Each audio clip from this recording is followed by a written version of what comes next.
The 911 dispatcher's voice crackled through my office radio. "We have a trespassing complaint at Copper Ridge Lake. Caller says a dangerous squatter refuses to leave private HOA property." I looked at the address on the screen. It was my lake, on my land, and I was the county's volunteer fire chief. The woman on the other end? The HOA president who'd been trying to steal my family's ranch for 6 months. She had no idea her emergency call was coming straight to the office where I sat, 10 feet from the dispatch console. Before I tell you how I handled this, drop a comment. Have you ever dealt with an HOA that thought they owned everything? What did you do? And quick poll, where are you watching from? I want to know how many of you have lakes or ranches where power-drunk neighbors tried to claim what's yours. My name's Flint Dockery. I'm 52 years old, third-generation cattle rancher here in Larkspur County, Montana.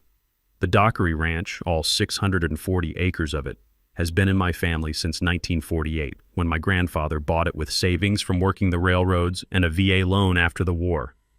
Right in the center of that property sits a 12-acre spring-fed lake we call Copper Ridge Lake. My grandpa dug the irrigation ditches by hand. My father stocked it with trout in the 70s. I learned to swim there when I was 4 years old. It's not just water and fish, it's legacy. These days I run about 100 head of cattle, fix fence line until my hands bleed, and serve as the volunteer fire chief for Larkspur County. That last part's unpaid, been doing it 18 years. My office shares a dispatch system with the sheriff's department, which becomes important later. My wife Jolene's the school librarian in town. Our 2 kids moved to Billings for work, but they come home for Christmas and the 4th of July. My old man, Hank, 91 years old, Korean war vet, lives in the guest cabin and fishes from the dock every single dawn, weather permitting. Mornings on the ranch smell like pine resin and diesel from the tractor. I brew coffee in a dented percolator on the wood stove, the kind that makes your spoon stand up straight. It's a good life, a quiet life.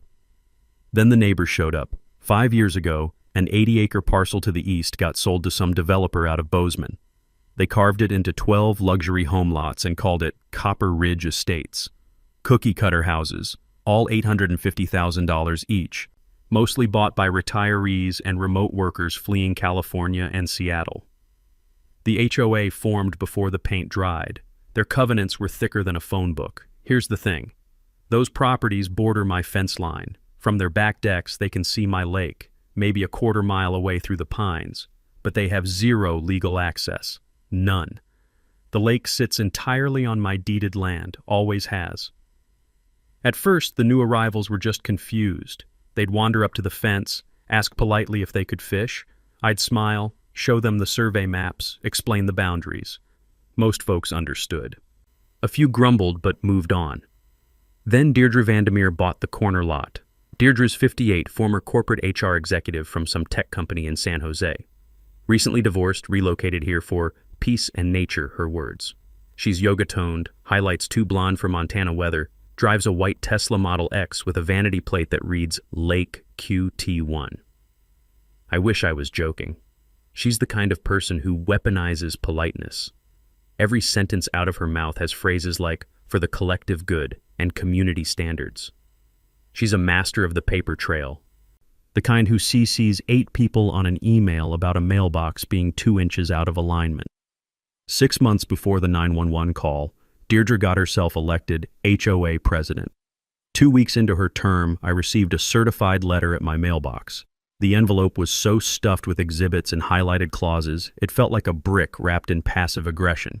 The letter claimed that some 19th century county map showed a public easement across my land to the lake. She demanded I allow HOA members walking access, a 5-foot trail, plus seasonal dock rights, and threatened legal action if I didn't respond within 30 days. I hired a surveyor and a title attorney. Cost me $3,200. The easement claim was complete fiction. The county records clerk personally confirmed no such easement ever existed, not in 1889, not ever. I sent Deirdre the findings politely, with documentation. She didn't apologize. She pivoted. And that's when my family's quiet life turned into a war. After my title search debunked her easement fantasy, Deirdre didn't back down. She just changed tactics. 2 weeks later, she sent another letter, shorter this time, but meaner. She claimed the fence line was wrong, accused me of encroachment onto HOA common area, said I'd been stealing their land for years. I laughed when I read it. Then I stopped laughing because I realized she was serious. She hired her own surveyor, guy from out of state, no local reputation, the kind you hire when you want a specific answer instead of the truth. And here's where it gets good, or bad, depending on your perspective. I was in the barn one Tuesday morning fixing a calving pen. Hinge had rusted through and I was elbow deep in bolt cutters and WD-40 when I heard voices outside. Not friendly voices, loud, entitled voices. I walked out into the sunlight and saw 4 people marching across my property with tripods, cameras, and clipboards. 200 yards past my front gate. No permission, no phone call, just trespassing like they owned the place. Deirdre was leading the pack in yoga pants and a puffy vest that probably cost more than my truck payment. Behind her, 3 HOA board members I vaguely recognized, and a guy in a neon safety vest hauling survey equipment. I walked up slow, kept my voice calm. This is private property. I didn't give permission for any of this. Deirdre turned and gave me this syrupy smile, the kind that makes your teeth hurt. We're on the disputed boundary. Flint, our surveyor has every right to verify the property line. Your surveyor's trespassing, I said. Leave now or I'm calling the sheriff. She pulled out her phone and started recording me. Go ahead. We're documenting your harassment. One of the board members, some guy in loafers, completely wrong footwear for ranch terrain, nodded along like a bobblehead. The crunch of their designer boots on my gravel driveway sounded like nails on a chalkboard. I didn't call the sheriff. Not yet. Instead, I pulled out my phone and took photos of all of them. Clear shots of their faces, their gear, their vehicle plates. Then I smiled and walked back to the barn. They stood there for a minute, confused that I wasn't escalating. Eventually, they packed up and left. That afternoon, I called my title attorney, a woman named Greer Holcomb. Greer grew up on a ranch, passed the bar on her first try, and has a reputation for chewing up bullies and spitting out settlements. I told her what happened. She didn't even hesitate. Even if the boundary were unclear, which it's not, surveyors need landowner consent or a court order to enter private property. They have neither.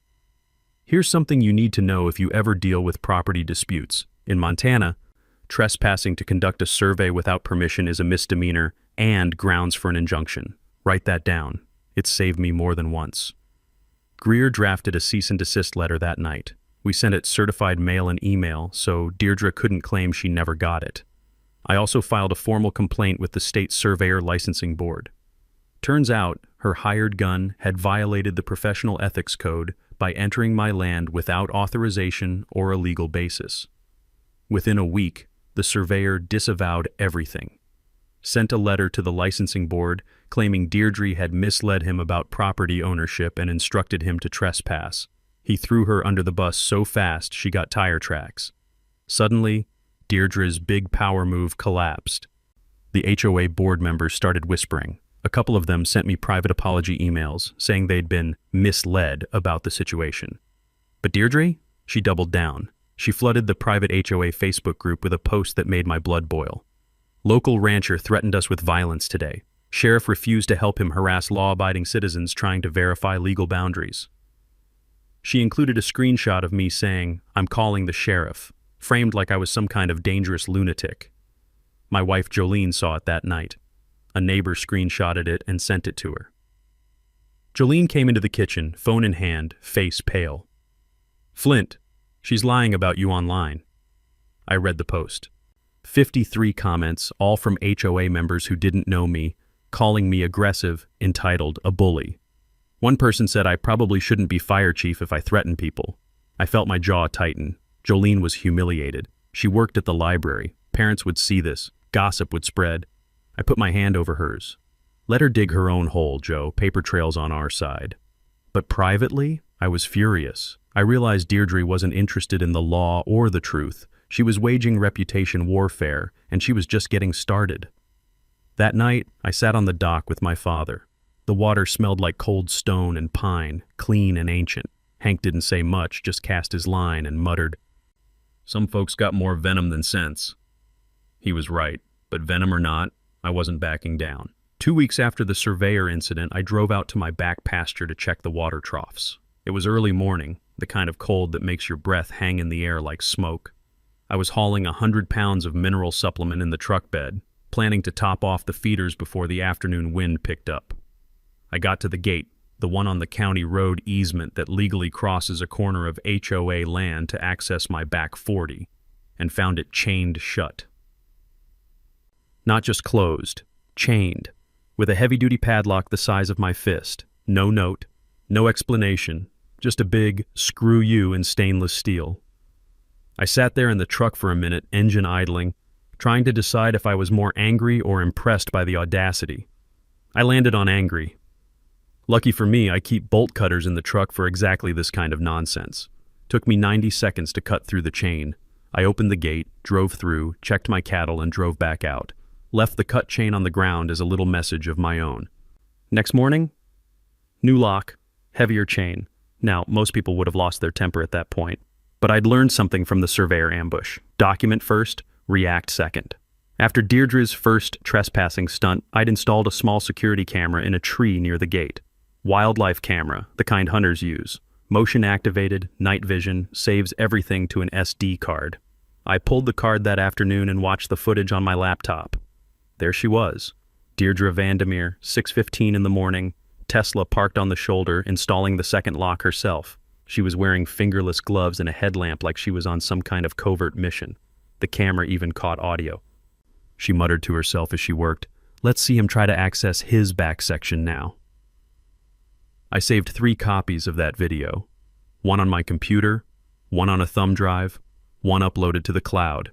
Then I drove into town and walked into the sheriff's office. Sheriff Wade Purnell has known me since high school.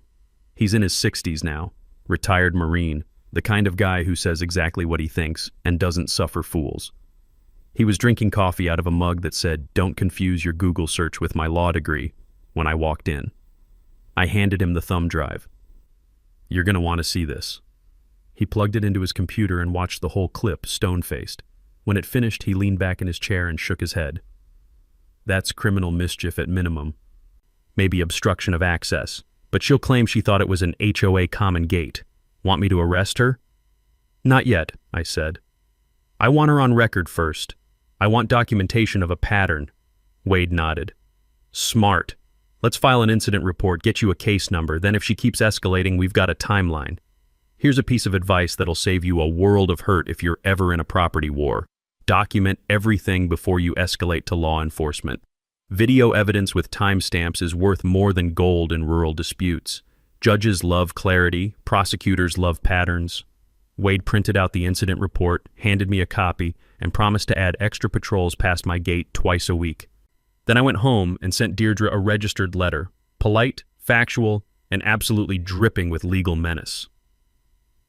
"Dear Ms. Vandermeer, I am removing your unauthorized locks from my gate on my deeded easement. Montana law is clear that interference with legal access constitutes criminal mischief under MCA 456101. Further interference will result in criminal complaints and a civil suit for damages, legal fees, and any losses incurred. Sincerely, Flint Dockery."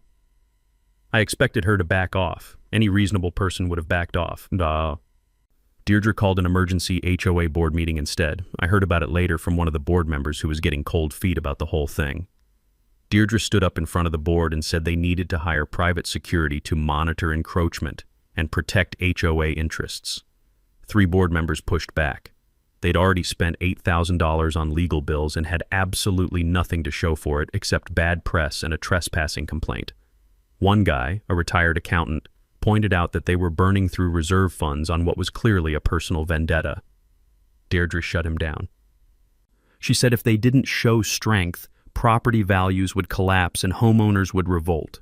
She painted this picture where I was some kind of land-grabbing villain scheming to devalue their investments. The board voted 4-3 to authorize a $15,000 retainer for a law firm in Billings. 2 days later, I got a letter from that firm. Thick, official, full of words like hereby and aforementioned. The lawyer demanded I cease all hostile activities and enter mediation to resolve the dispute.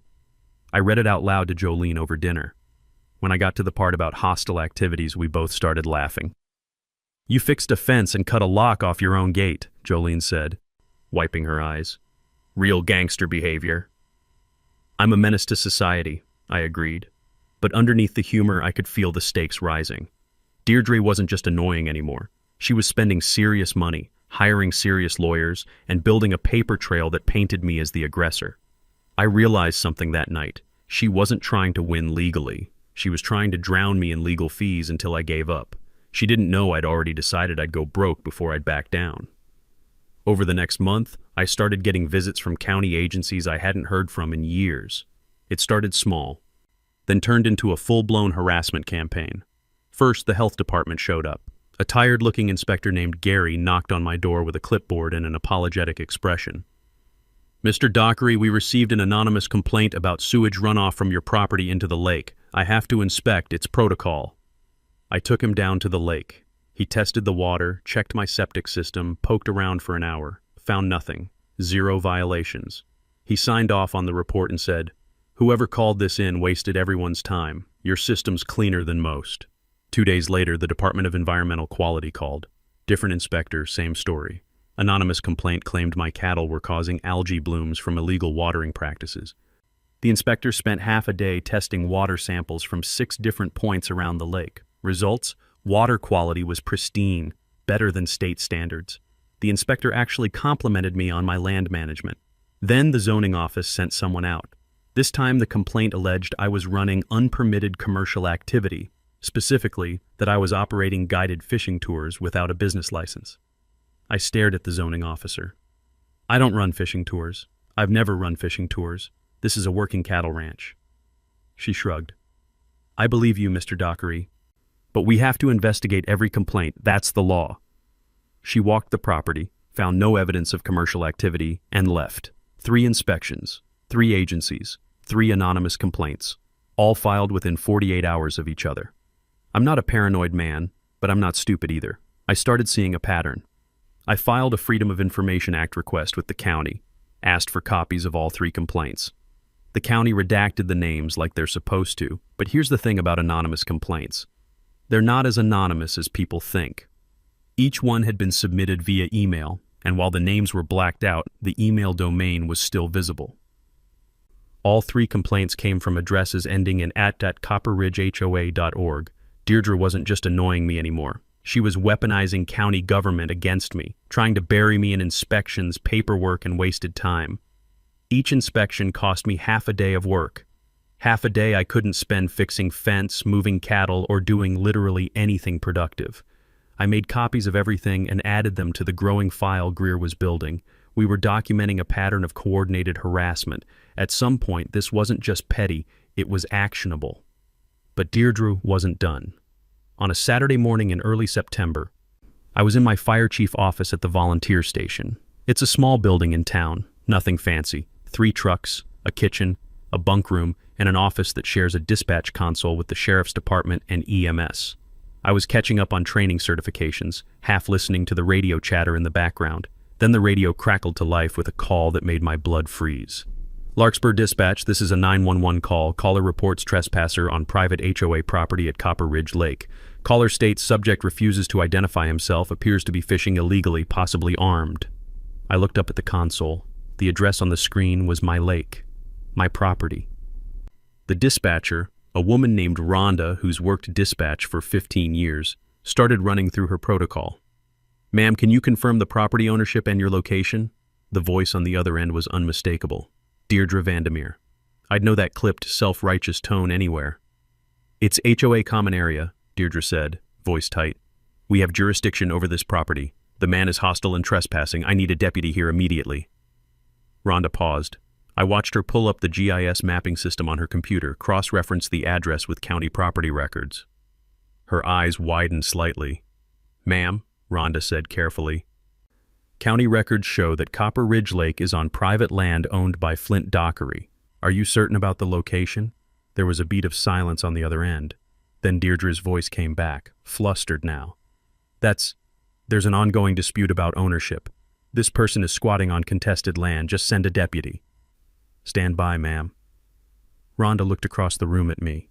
I was sitting 10 feet away, staring at the console. The office smelled like burnt coffee and old radio static. That particular scent of government buildings everywhere. My hands were flat on the desk, completely calm, but my jaw was locked tight. "Chief," Rhonda said slowly, "you hearing this?" "I'm hearing it," I said. My voice was level, cold. "That's my lake. That's my property. And that's the HOA president filing a false 911 report." Rhonda's face hardened. She'd been doing this job long enough to know what a false emergency call meant. It's a crime. It wastes resources, endangers real emergencies, and clogs up a system designed to save lives. She keyed her radio. "All units, be advised. Complainant location is verified private property. No trespassing in progress." Logging this call as unfounded. Sheriff Wade Purnell's voice crackled over the radio from his patrol car. He'd been monitoring the call. "Dispatch, I'm 3 minutes out. I'll swing by the lake and document." He paused, then added, "And Rhonda, flag that call for follow-up, false reporting." I stayed in my chair, listening as Wade drove out to my property. He radioed back 10 minutes later. "No trespasser present. Lake is unoccupied. Complainant is not on scene. Closing call as unfounded." I sat there for a long moment after the radio went quiet. The fluorescent lights hummed overhead. Outside, I could hear a truck driving past on Main Street. Deirdre had just committed a crime, on a recorded line, in front of witnesses, and she had no idea I'd heard every word. That night, I couldn't sleep. I kept replaying the 911 call in my head, hearing Deirdre's voice crack when the dispatcher corrected her. The lie had been so automatic, so confident. She genuinely believed she could just claim ownership and make it true. But something about her desperation didn't add up. Yeah, she was a control freak. Yeah, she clearly had an ego problem. But this level of aggression, the lawyers, the complaints, the false police report, felt like more than just a power trip. Nobody fights this hard over lake access for fun. There had to be another reason. Around midnight, I got out of bed and went to my office. Jolene stirred but didn't wake up. I made a pot of coffee and pulled out every piece of paperwork I had related to Copper Ridge Estates. HOA covenants, articles of incorporation, county plat maps, meeting minutes, everything. I spread it all across the dining room table and started reading. 2 hours later, Jolene came downstairs in her bathrobe, found me surrounded by paper and highlighters. "Flint, what are you doing?" "Something's off," I said. "She's too desperate. I'm missing something." Jolene brought me a fresh cup of tea. "What are you looking for?" "I don't know yet." I kept digging, and then I found it. The HOA covenants, the legal rules governing Copper Ridge Estates, included a specific promise to all homeowners. Section 7, Paragraph 3. All residents shall have exclusive recreational access to Copper Ridge Lake for fishing, boating, and swimming, as secured by permanent easement. I read it 3 times. Then I cross-referenced it with the developer's original marketing materials, which I'd found archived on an old real estate website.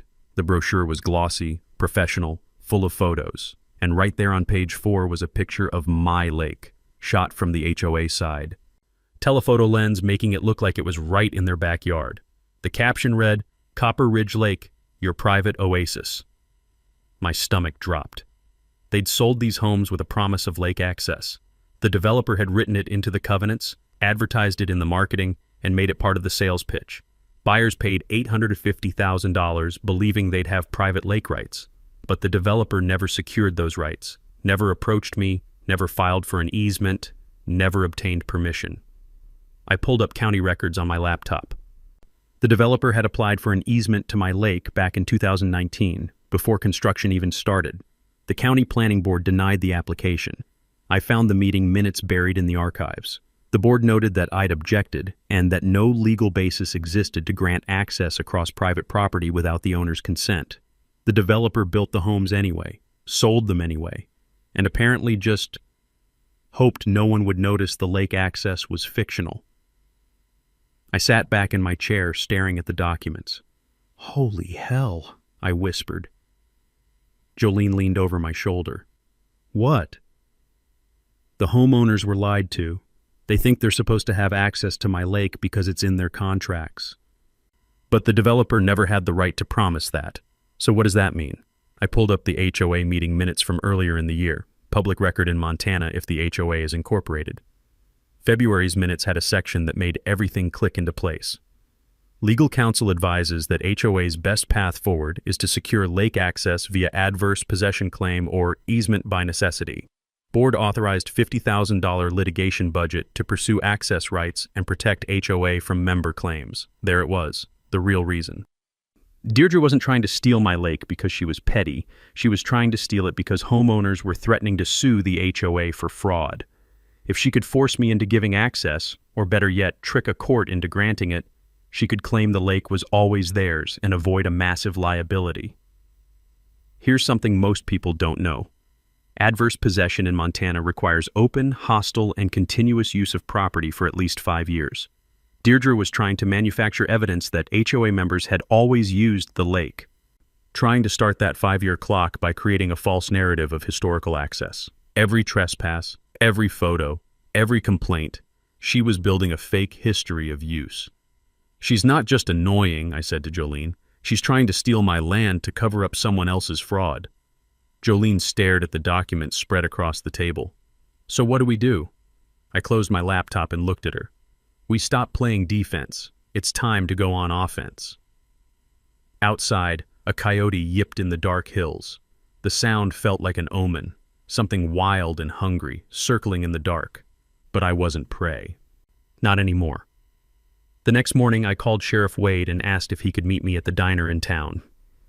30 minutes later, we were sitting in a back booth at Magpie's, the kind of place with red vinyl seats, bottomless coffee, and waitresses who've worked there since the Carter administration. Wade slid into the booth across from me, already halfway through a cinnamon roll the size of a dinner plate. "You sounded serious on the phone." I pulled out a folder. "I need to show you something." For the next 20 minutes, I walked him through everything. The trespass videos, the gate locking footage, the false 911 call recording, the timeline of harassment, and, most importantly, the HOA documents showing Deirdre's real motive. Wade listened without interrupting, occasionally making notes on a napkin. When I finished, he sat back and exhaled slowly. "She stepped in it with that 911 call," he said. "That's filing a false report, misdemeanor at minimum. I can charge her today if you want." "Will it stick?" "With the recording? Absolutely. But it's small potatoes, Flint. Probation, maybe a fine. She'll pay it and keep coming after you."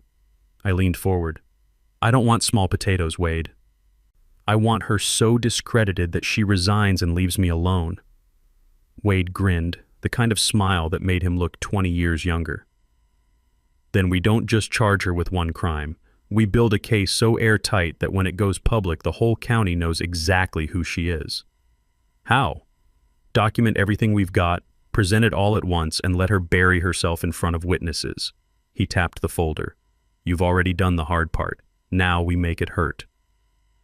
That afternoon, I met with Greer Holcomb at her office in town. Greer's in her 40s, grew up on a ranch outside of Lewistown, and has a reputation for turning property disputes into cautionary tales. Her office smells like leather and old law books, the kind of place that makes you feel like justice might actually exist. I showed her everything I'd shown Wade. She read through it all twice, making notes in the margins with a red pen. Then she looked up at me with the kind of smile that makes opposing counsel nervous. "Flint, this is a gift.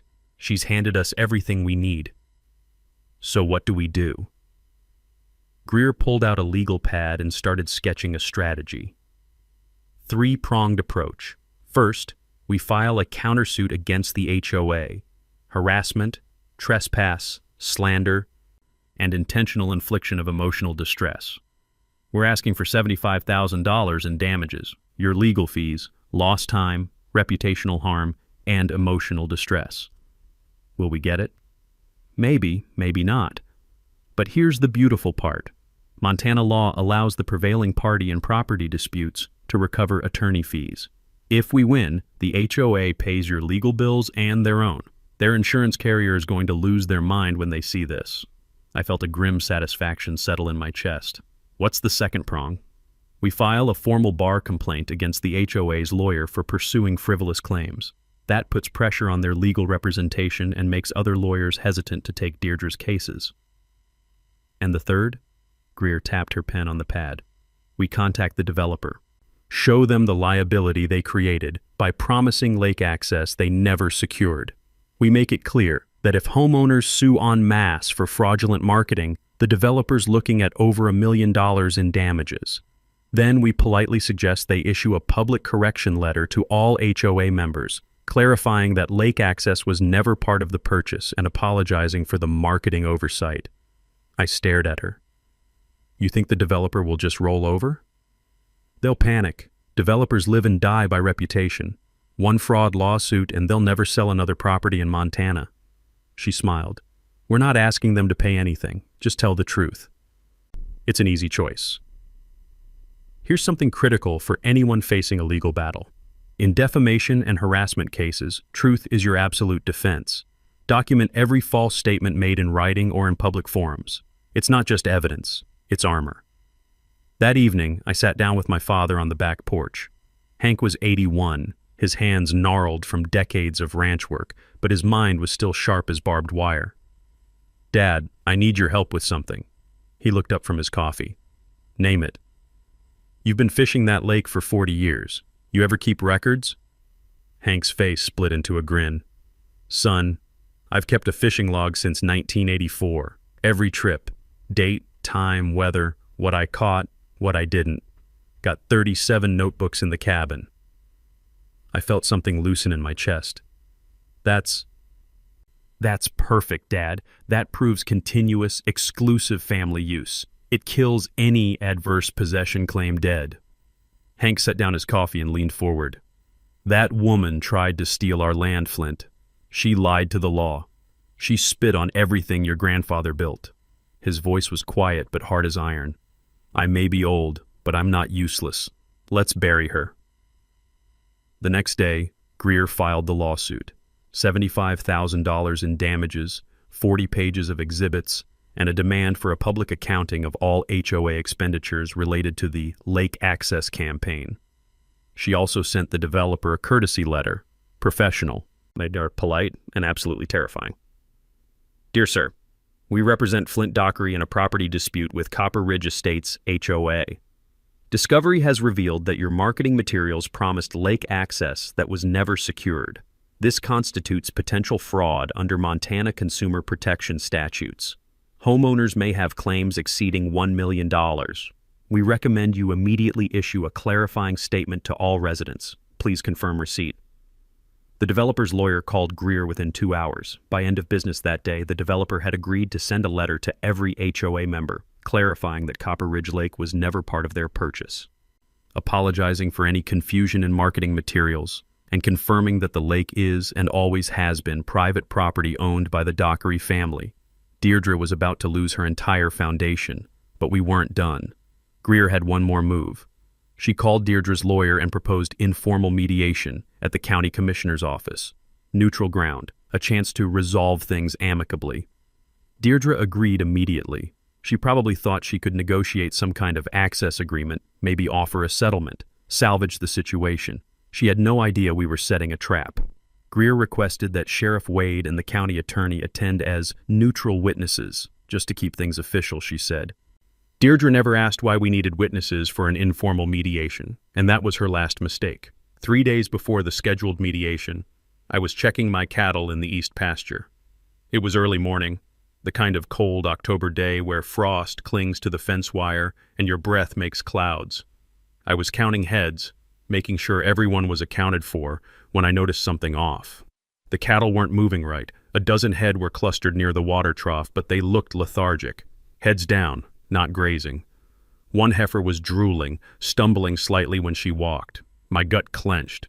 I'd seen sick cattle before, bloat, pneumonia, foot rot, but this looked different. This looked like poisoning.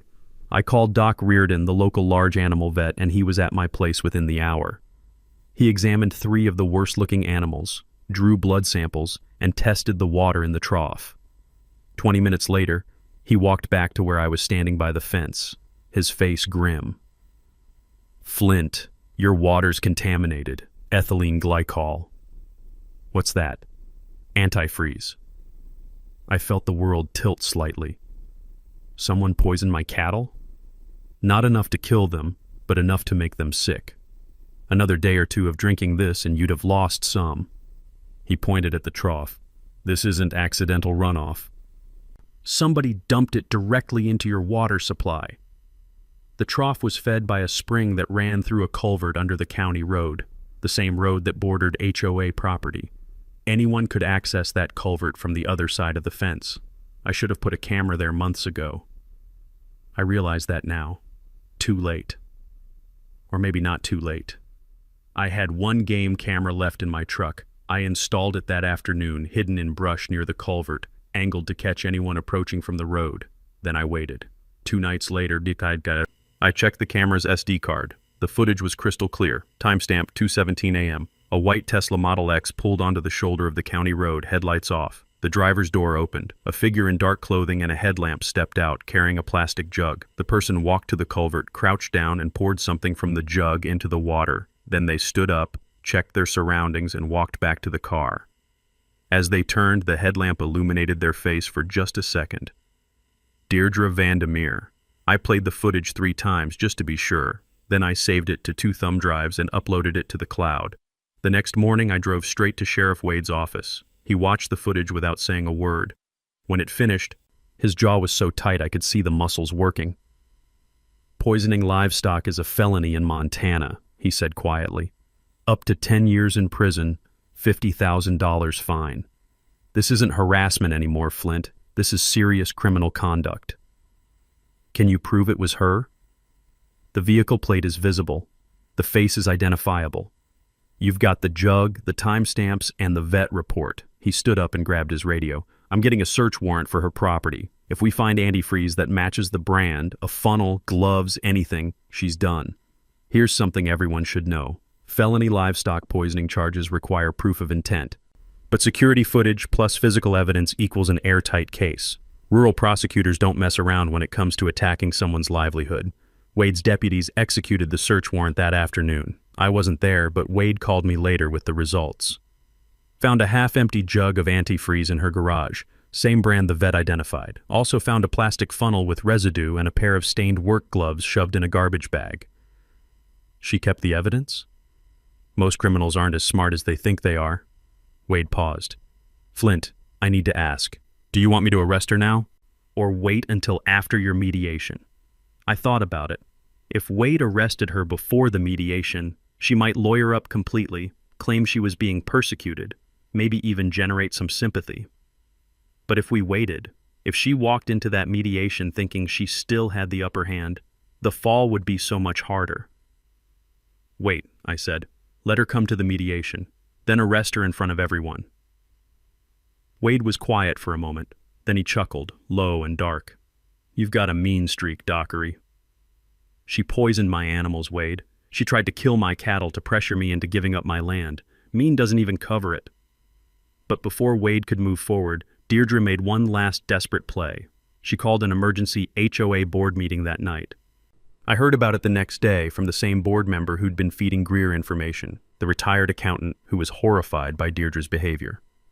At the meeting, Deirdre proposed an immediate $30,000 settlement offer to me. She claimed it was in everyone's best interest to resolve things quickly and avoid further legal costs. 2 board members, good people who'd finally seen enough, resigned on the spot. "We're not covering your criminal conduct," one of them said. "You've gone too far, Deirdre. You've made us all look like monsters." But Deirdre convinced the remaining 3 members to authorize the payment.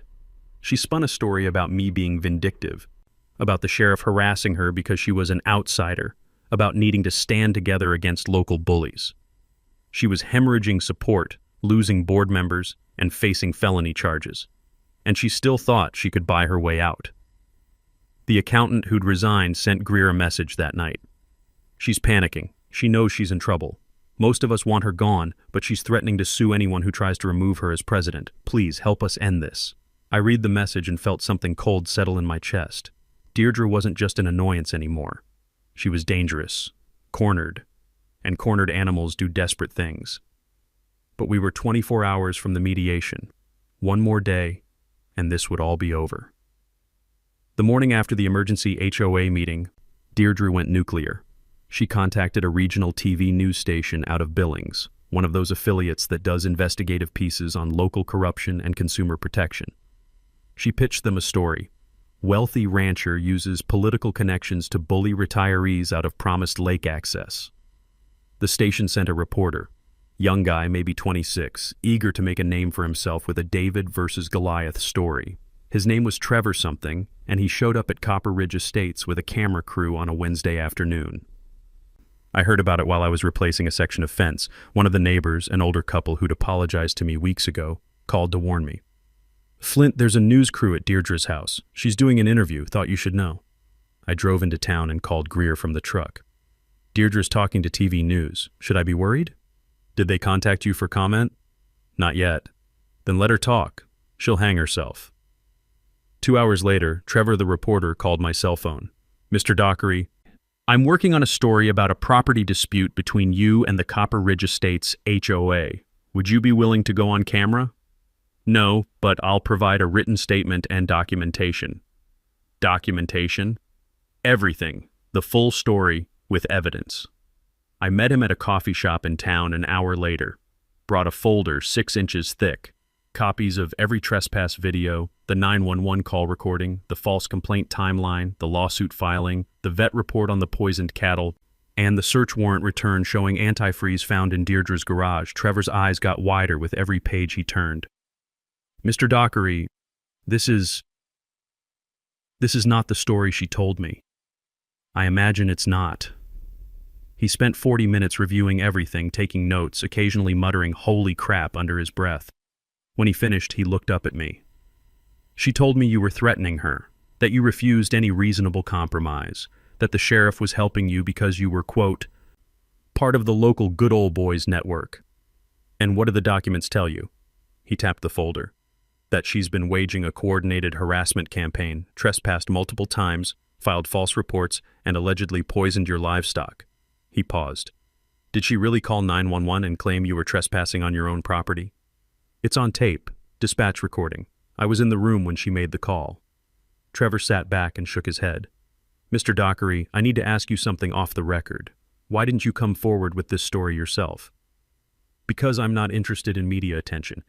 I'm interested in being left alone on my own land." He nodded slowly. "Can I use this material for a story?"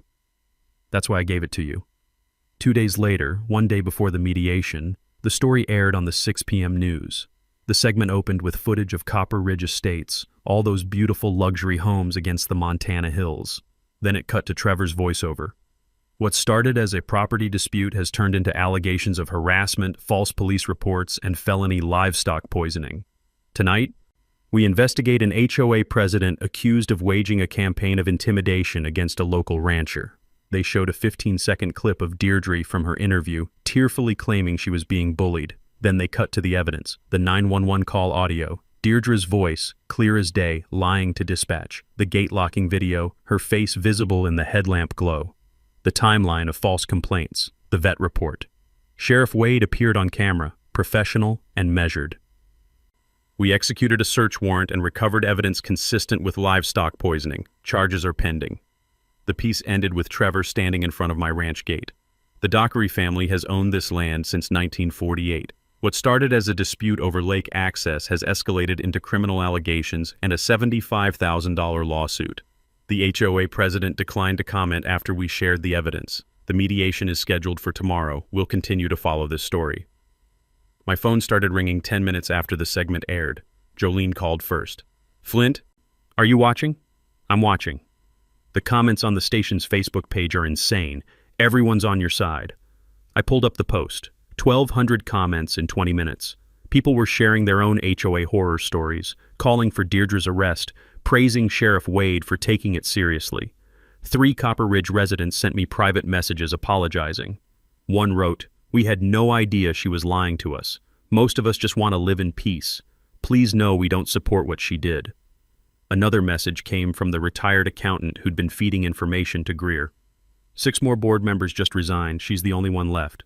And our HOA insurance carrier just sent a letter saying they won't cover her legal defense because poisoning livestock constitutes intentional criminal conduct outside the policy. She's completely alone now.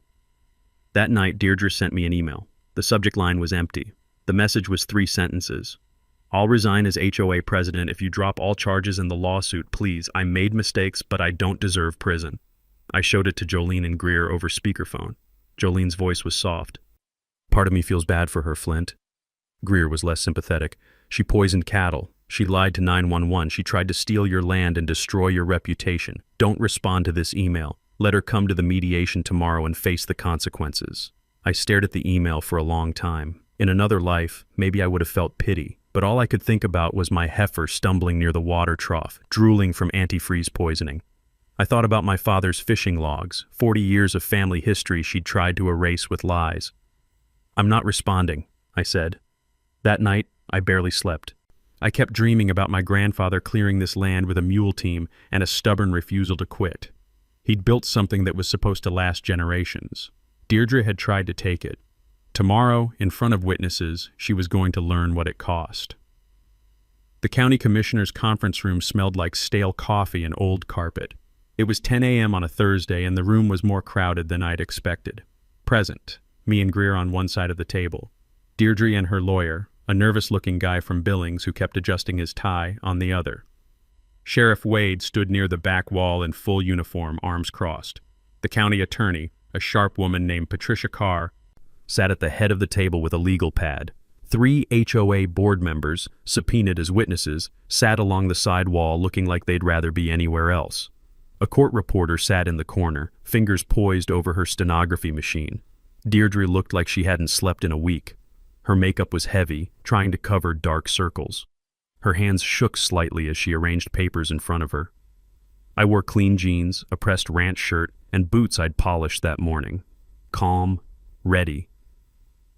The county commissioner, a retired judge named Albert Kohler, opened the session. "This is an informal mediation to address the property dispute between Mr. Flint Dockery and the Copper Ridge Estates HOA, along with related criminal and civil matters. Mr. Dockery, you requested this session. Please state your position." I stood up slowly. Greer had coached me. Stay calm, stick to facts, let the evidence do the work. "Commissioner, with respect, I'm not here to mediate. I'm here to present evidence of criminal harassment, trespass, false reporting, and felony livestock poisoning. So everyone in this room knows exactly what's been happening for the past 6 months." Deirdre's lawyer started to object, but Commissioner Kohler held up a hand. "Let him speak." I pulled out my laptop and connected it to the room's projection screen. Greer handed me the remote. "First, let's talk about trespassing." I played the surveyor video. Deirdre and 3 board members marching onto my property without permission, setting up equipment, refusing to leave when asked. Timestamp visible, faces clear. The board members in the room shifted uncomfortably. Second, obstruction of access. Gate locking footage. Deirdre at 6:15 a.m. installing a padlock on my gate, muttering about preventing my access to my own back pasture. One of the board members, a woman in her 60s, put her face in her hands. Third, filing a false emergency report. I played the 911 audio over the speakers. Deirdre's voice filled the room, confident and lying. HOA common area, trespasser, possibly armed. Then the dispatcher's correction. "Ma'am, county records show that property is owned by Flint Dockery." Deirdre's face went pale. "I was in the dispatch office when she made that call," I said quietly. "I'm the volunteer fire chief."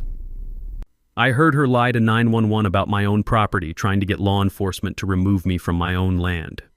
Patricia Carr, the county attorney, made a note. Fourth, coordinated harassment through false complaints.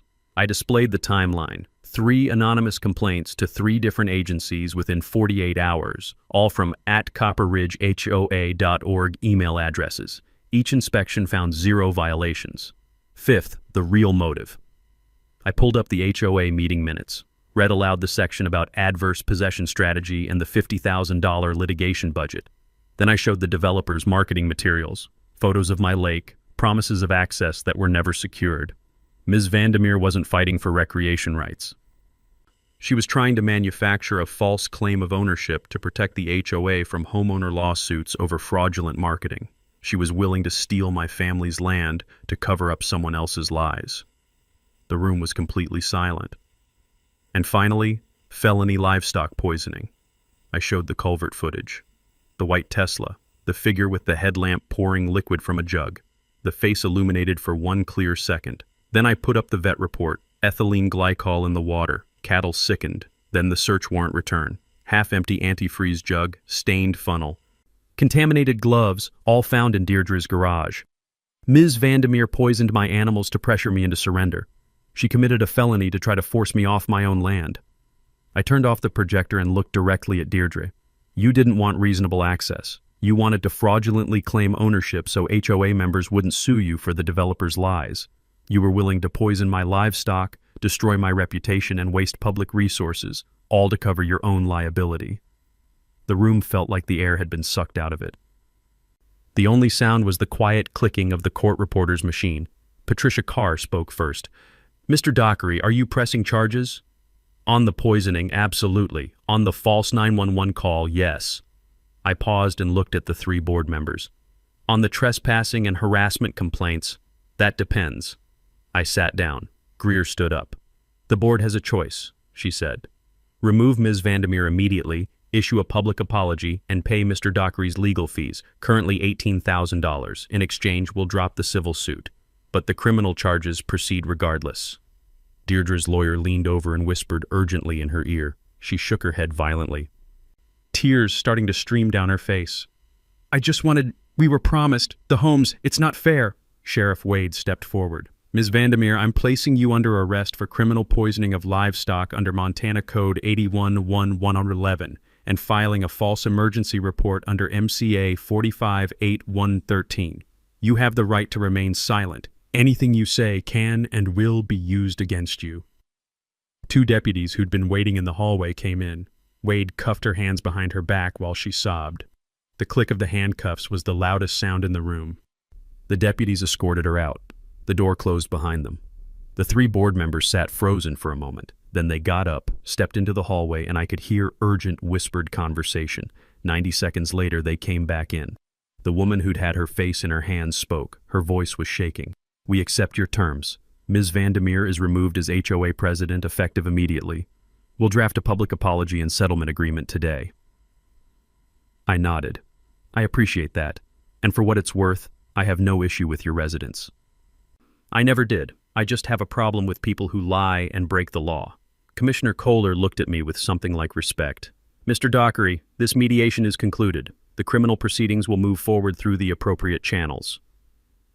Greer and I packed up our materials and walked out into the bright October sunshine. In the parking lot, she turned to me. How do you feel? I thought about it. Tired, relieved, ready to go home and check on my cattle. She smiled. You did good, Flint. You didn't just win. You showed people how to fight back without becoming the villain. I looked back at the county building, thinking about Deirdre in the back of a patrol car, facing felony charges and professional ruin. She made her choices, I said. I just made sure she faced the consequences. We shook hands, and I drove home to my ranch.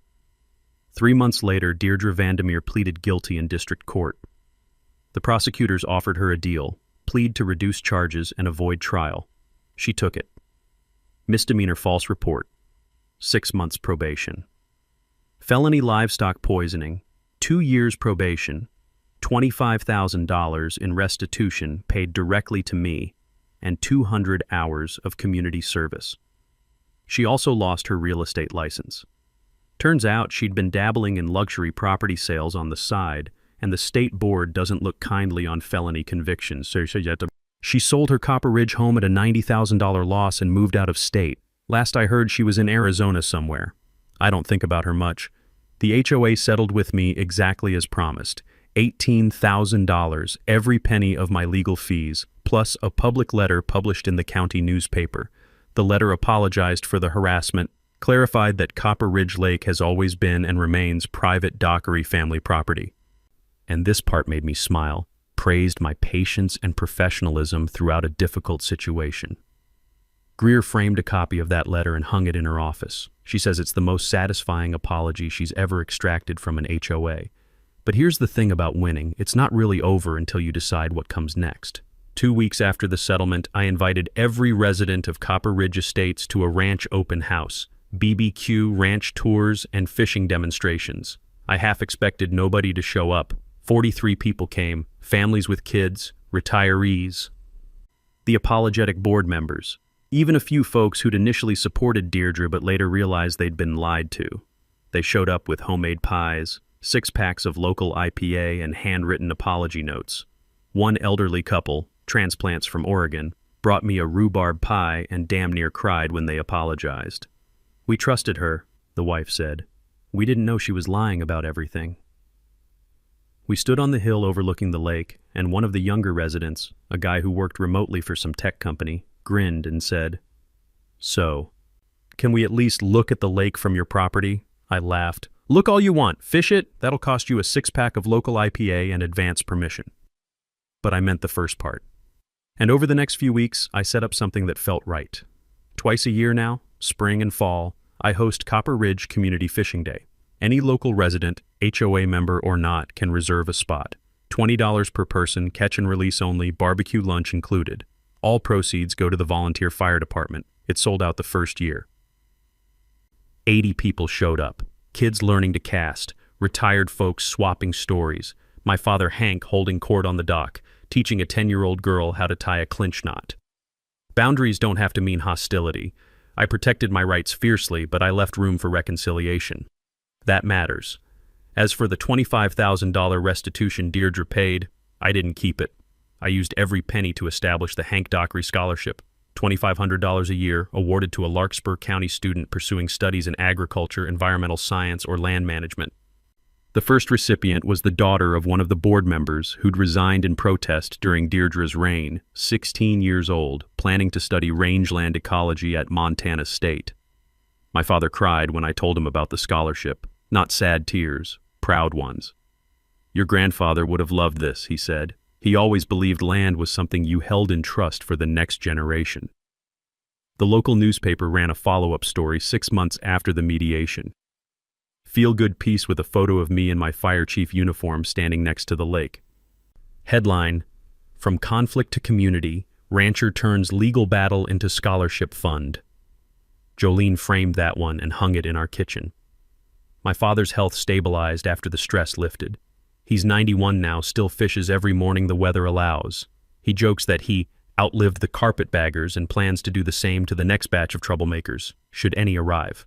I also donated 40 acres of the ranch, the northwest corner, steep terrain, beautiful but not great for cattle, to the County Land Conservancy. Tax write-off, yes, but more importantly, it means that land will never be developed. It'll stay wild forever. The Conservancy put up a small sign at the trailhead. Dockery Family Conservation Easement. That sign will outlive all of us. So that's how I handled an HOA president who thought she could steal my family's lake by calling 911 and lying to dispatch. Not knowing the call came straight to my office. I didn't fight her with anger. I fought her with documentation, patience, and an airtight legal strategy. I let her dig her own grave, then I buried her in evidence. And when it was over, I didn't gloat. I built something better. If you've got an HOA nightmare story, or any story about standing up to petty tyrants who thought they could push you around, drop it in the comments below. I want to hear how you fought back. And if you're facing something similar right now, remember this. Document everything, stay calm, and never underestimate the power of the truth. Hit that subscribe button, because next week I'm telling you about the time a city building inspector tried to condemn my barn over a bogus code violation, and I made him pay for the repairs himself. Stay sharp out there, folks. Protect what's yours. And remember, the land doesn't belong to whoever shouts the loudest. It belongs to whoever has the deed. We appreciate you spending your time with us on HOA Stories, where HOA Karens finally get checked. If you enjoyed today's drama, hit like, comment on your favorite part below, and don't forget to subscribe so you'll be the first to catch our next HOA showdown.